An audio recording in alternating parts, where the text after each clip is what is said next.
اقتدار کی next episode میں رافع جو کہ عروج کی روز روز کی لڑائیوں سے تنگ آ چکا ہے اور رافع سوچتا ہے کہ آخر مجھ سے ایسا کون سا گناہ ہو گیا ہے جس کی سزا مجھے عروج کی صورت میں ملی ہے۔ بس پھر رافع فیصلہ کر لے گا کہ میں اور عروج ایک ساتھ نہیں رہ سکتے، مجھے اور عروج کو الگ ہونا ہی ہوگا۔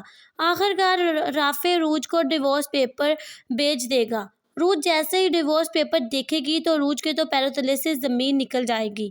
عروج کی ماں عروج کو سمجھائے گی کہ ابھی بھی وقت ہے، تم رافع سے معافی مانگ لو اور اپنے گھر واپس چلی جاؤ، اپنا گھر برباد نہ کرو۔ اور عروج جس نے آج تک کبھی کسی کی بات نہیں مانی، اور عروج کے آگے تو اس کی ضد اور انا آ جائے گی، کہے گی عروج کہ اگر رافع میرے ساتھ نہیں رہنا چاہتا تو پھر مجھے بھی کوئی شوق نہیں ہے اس کے ساتھ رہنے کا، آخر میں کیوں اس سے معافی مانگوں۔ آخرکار عروج اپنی ضد اور انا کی وجہ سے اپنا گھر برباد کر لے گی۔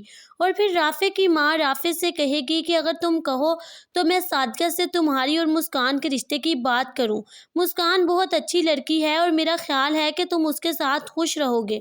رافع جس نے بچپن سے ہی مسکان کو چھوٹی بہنوں کی طرح سمجھا ہے، اپنی بی جان سے کہتا ہے کہ ایسا کیسے ہو سکتا ہے، مسکان تو میری چھوٹی بہنوں کی طرح ہے۔ تو رافع کی ماں رافع کو سمجھاتی ہے کہ وہ بھی تو تمہاری ماموں کی بیٹی ہے، اور اگر میں صادقہ سے مسکان کا ہاتھ مانگوں گی تو وہ مجھے کبھی انکار نہیں کرے گی۔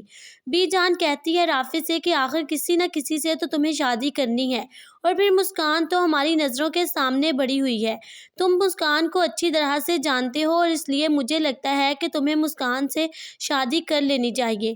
بس اب تم مجھ پر چھوڑ دو، میں کل ہی صادقہ کے پاس جاؤں گی اور تمہارے اور مسکان کے رشتے کی بات کروں گی۔